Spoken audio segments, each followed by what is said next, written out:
কোৱা বাছা পিতা মৃগৰ পৰা কিয় এতিয়াও ঘূৰি অহা নাই আই?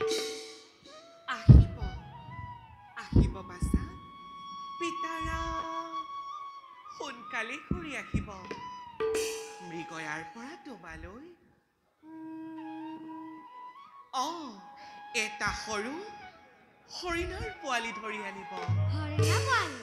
বাছা হৰিণাৰ পোৱালি আৰু তাক লৈ তুমি খেলিব পাৰিবা।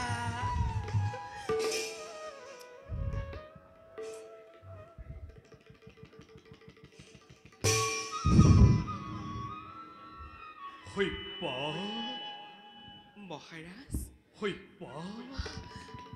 আমাৰ সেৱা গ্ৰহণ কৰক মহাৰাজ। মহাৰাজ নহয় হইপা আজি হন্তে মুক্তময় নাই আৰু চিন্তাৰ কাৰণ।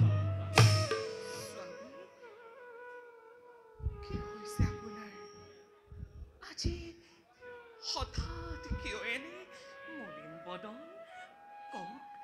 কওক স্বামী মই বৰ অস্থিৰ হৈ পৰিছো। অস্থিৰা নহ'বা হইপা মহাৰাজ কওঁ শুনা।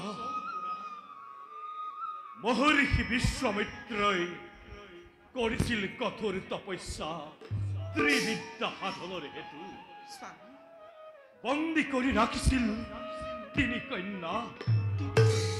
মুক্তি বিচাৰি তিনি কন্যাই কৰিছিল মোক কাতৰ প্ৰাৰ্থনা আৰু প্ৰত্যাখ্যান কৰিব নোৱাৰি তেওঁলোকৰ প্ৰাৰ্থনা মুক্ত কৰি দিলো মই তিনিও কন্যা।